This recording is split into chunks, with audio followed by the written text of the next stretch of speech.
Bharatiya Janata party ने तीसरी बार अपनी सरकार तो बना ली। हरियाणा में भारतीय जनता पार्टी ने अपनी मजबूती तो पेश कर दी, लेकिन एक फैसला भारतीय जनता पार्टी की मुश्किलों को खड़ी कर सकता है।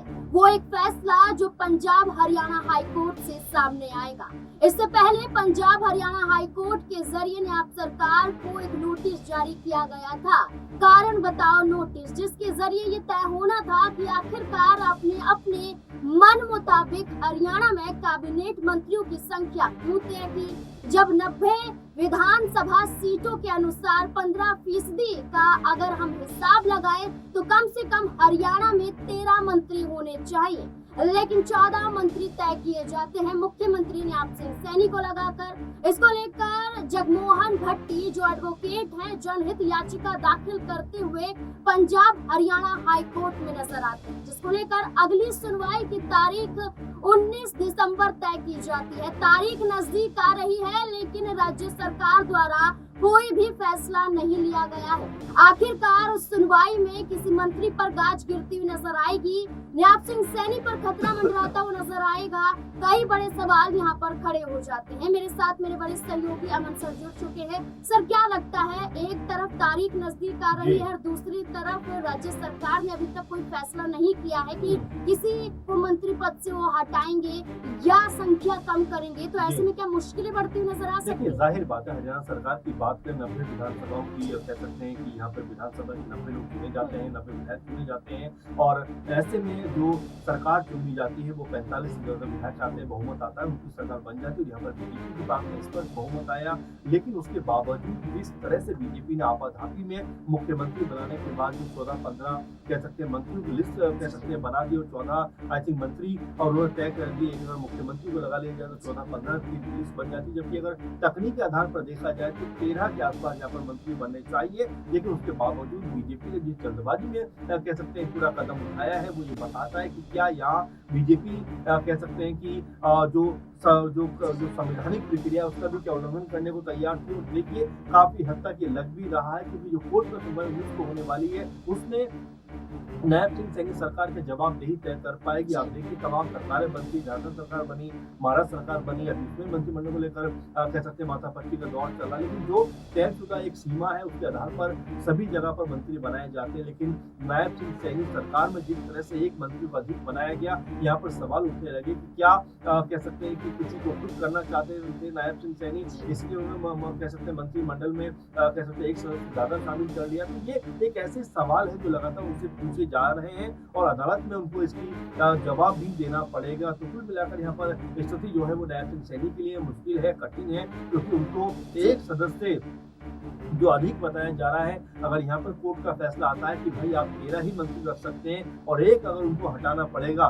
तो नाज़मीन फिर वो नाम कौन सा होगा, इसको लेकर लगातार कह सकते हैं बीजेपी के अंदर एक टेंशन का माहौल बना हुआ है। क्योंकि पहले आप देखिए राजकुमार गौतम जिस तरह से अपने आप को ये कहते हुए नजर आए कि भाई हमें मंत्री बनाया जाना चाहिए था, लेकिन हमें मंत्री नहीं बनाया गया, वो पहले नाराज है। इसके अलावा आप देखिए इन नामों की अगर बात करें, जिनसे कोई एक नाम हटता है, अगर हम मिसाल के तौर पर अनिल विज का ही नाम देखने के चलिए, उनको लेकर बहुत सारी चर्चाएं होती रहती हैं, और जिस तरह के मंत्रालय उनको दिए गए कोई बहुत प्रभावशाली मंत्रालय नहीं है, परिवहन और आई थिंक बिजली ऊर्जा मंत्री वो बनाए गए हैं। तो जाहिर बात है कि यहाँ उनका अगर मंत्रिमंडल से पत्ता कटता है या मंत्रिमंडल से उनको बाहर किया जाता है, और पहले भी हमने देखा है कि नायब सिंह सैनी के साथ में उनकी कोई बहुत अच्छी अंडरस्टैंडिंग देखने को नहीं मिली। जब आपको याद होगा कि जब मुख्यमंत्री के तौर पर खट्टर जो है अपना इस्तीफा देते हैं और नायब सिंह सैनी को मुख्यमंत्री बनाया जाता है, उस बैठक में कह सकते हैं कि अनिल विज भी बैठे हुए थे, और जैसे नायब सिंह सैनी का नाम आता है उससे वो बाहर चले जाते हैं।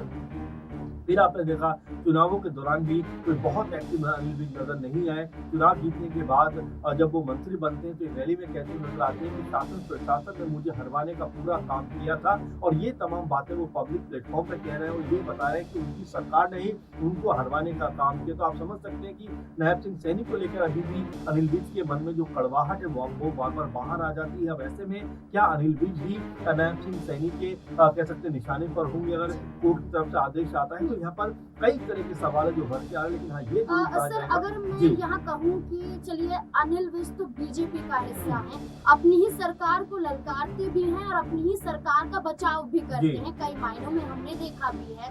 लेकिन अगर हम बाहरी चेहरों की बात करें तो श्रुति चौधरी, आरती राव सिंह, ये वो चेहरे भी हैं जो दूसरी पार्टी से जी बीजेपी में आए हैं। और महेंद्रगढ़ से जो पूर्व विधायक है रामविलास शर्मा, वो खुद एक ऑडियो के जरिए खुलासा करते हुए नजर आते हैं कि बीजेपी में कभी भी कद बढ़ने नहीं दिया जाता हाँ है जो बाहरी चेहरे होते जी हैं। तो क्या इन बाहरी चेहरों पर भी गाज गिर सकती देखिए, बिल्कुल ज़ाहिर बात है नाज़रीन, और ज़रा राव इंद्रजीत के बारे में आप जी बात करिए, देखिए किस तरह से वो छटपटाते रहे कि भाई मुख्यमंत्री जो है उनको बनाया जाना चाहिए। आखिरकार जो वोट वो बैठ रही है और एक बड़ा वोट बैंक बीजेपी को मिलता रहा है, जी उस तरफ बीजेपी का ध्यान नहीं गया। अभी भी आप देखेंगे 11 में से 10 सीटें बीजेपी को मिली है, तो एक बड़ा ह्यूज कह सकते हैं नंबर वहाँ से आता है बीजेपी के लिए। और देखिए सरकार बनाने में और बचाने में इन 10 सीटों का बड़ा योगदान है, क्योंकि अगर ये 10 सीटें उधर से इधर आ जाती तो कांग्रेस पार्टी सत्ता में होती, बीजेपी को विपक्ष में बैठना पड़ता। तो यहाँ जो बात राव इंद्रजीत ने कही है वो जाहिर बात ये बताती है कि बीजेपी के अंदर जो बाहर से आए हुए लोग होते हैं उनका कहीं ना कहीं बीजेपी कमजोर रखती है। राव इंद्रजीत 2013 में बीजेपी में शामिल होते हैं कांग्रेस पार्टी से, उसके बाद लगातार 3 दफा बीजेपी बड़े अंतर से चुनाव जीती है, लेकिन हर बार की तरह राव इंद्रजीत को कह सकते हैं बाहर कर दिया जाता है। जबकि राव इंद्रजीत बारंबार ये बात कहते रहे कि भाई वो मुख्यमंत्री बनने के सबसे बड़े दावेदार हैं। तो ये तमाम ऐसे सवाल हैं, चाहे वो कह सकते हैं चाहे वो श्रुति चौधरी हो जी या फिर और जो चेहरे हों, आरती राव हो, ऐसे तमाम चेहरे हों जो लगातार इस बात का दावा तो करते हैं कि भाई उनको बड़े ओहदे दिए गए हैं, बड़े पद दिए गए हैं, लेकिन वो पद क्या वाकई सुरक्षित है और क्या इस पदों के आगे भी कुछ उनके लिए सोचा गया है बीजेपी में, या ये ही उनके लिए आखिरी स्टॉप है। तो ऐसे तमाम सवाल है नाज़रीन जो बनकर सामने आते हैं। देखिए दूसरी बड़ी बात की, अगर दूसरी पार्टी से लोग आए हुए बीजेपी को मजबूत कर रहे हैं, तो किरण चौधरी बीजेपी में आई तो यहाँ से जाट वोट जो था वो बीजेपी के साथ जुड़ा। तो जाहिर बात है कि हर एक चीज कहने पे आपको प्लस करती हुई नजर आती है, लेकिन जिस तरह से उन लोगों को तवज्जो मिलनी चाहिए, लेकिन जो दूसरे दलों छोड़कर बीजेपी में शामिल होते हैं वो तवज्जो नहीं मिल पाती। इसलिए अब जिस तरह आपने कहा कि जो चलो अपनों पे तो गाज गिर रही है, लेकिन क्या जो बाहरी या बाहर से आकर पार्टी में शामिल हुए क्या उनके ऊपर भी गाज गिर सकती है? तो मुझे ऐसा लगता है कि उनके ऊपर तो फिलहाल बीजेपी अभी उतनी सख्त नहीं होगी, लेकिन अगर इसमें कोई नाम कटने की बारी आई तो हो सकता है अनिल विज के नाम निकल के सामने आ जाए। सर ये हमने देखा भी है कि अभी किरण चौधरी की अगर हम बात करें तो दीपेंद्र सिंह हुड्डा की खाली हुई सीट से वो राज्यसभा सांसद बन जाती है निर्विरोध। और वहीं अगर हम देखें तो एक और महिला चेहरा बीजेपी के जरिए उतारा जाता है उम्मीदवार के रूप में रेखा शर्मा का। तो बीजेपी में हम हमेशा से ये देख रहे हैं, खासकर हरियाणा में हमने विधानसभा चुनाव और लोकसभा चुनाव के बीच में ये देखा कि जो कद्दावर नेता कहे जाते हैं, जो लंबे समय से बीजेपी के साथ जुड़े हुए हैं, उम्र दराज है, उन पर बीजेपी अब भरोसा नहीं कर रही है। और ये भरोसा ना करना क्या यही सबसे बड़ी गलती भी हो सकती है? देखिए नाज़रीन, जाहिर बात है बीजेपी इस काम में माहिर मानी जाती है, उनको फन है इन चीजों का कि भाई कैसे नेताओं को किस तरह से जो है अपने लिए इस्तेमाल करना और धीरे से उनको किनारे कर देना। आप देखिए सिर्फ मध्य प्रदेश की अगर हम बात करें तो यहाँ पर कई दिग्गज चेहरे हैं जिनको धीरे से साइडलाइन कर दिया गया। उमा भारती का नाम आप नहीं सुनेंगे, आप शिवराज सिंह चौहान को देखिए, मुख्यमंत्री के उनसे बड़ा दावेदार कौन था, उनकी अगुवाई में उनकी कप्तानी में वहाँ पर कह सकते बीजेपी सत्ता में आती, जबकि बीजेपी के खिलाफ पूरी लहर थी। आप जरा आप जो हरियाणा में देखिए अनिल विज जैसे बड़े लोग, बड़े नाम जो लगातार मुख्यमंत्री पद को लेकर दावे करते रहे, उनको साइडलाइन कर दिया गया। आप जो राजस्थान में देखिए यहाँ पर वसुंधरा राजे एक बड़ा नाम, उनको साइडलाइन कर दिया गया। अश्विनी चौबे बिहार में उनको साइडलाइन कर दिया गया। शहनवाज एक लंबी फहरिस्त है जहाँ पर आप देखेंगे कि बीजेपी जो भी नेता ताकतवर बनता है उसको धीरे से साइडलाइन कर देती है। और ये भी कहा जाता है नाज़रीन की आने वाले दिनों में, जबकि अगर हम शिवराज की ही बात कर रहे हैं, अगर वो 5वीं बार मुख्यमंत्री बनते तो एक ताकतवर कहने के नेता हो जाते और पीएम पद के दावेदारों की लिस्ट में उनका नाम भी शुमार होता, उनके नाम पर चर्चा होती।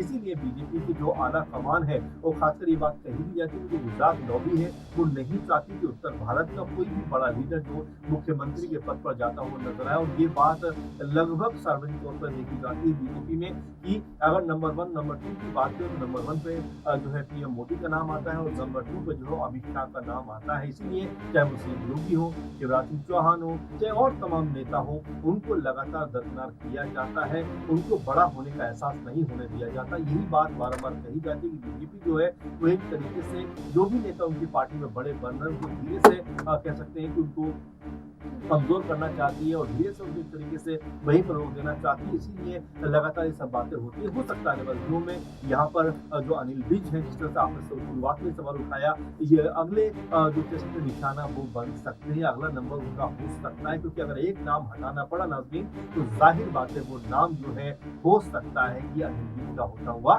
दिखाई पड़े। बिल्कुल, अब यही देखना होगा कि तारीख तो नजदीक आ रही है, क्या हरियाणा में न्याप सैनी की सरकार कोई बड़ा फैसला करती हुई नजर आएगी?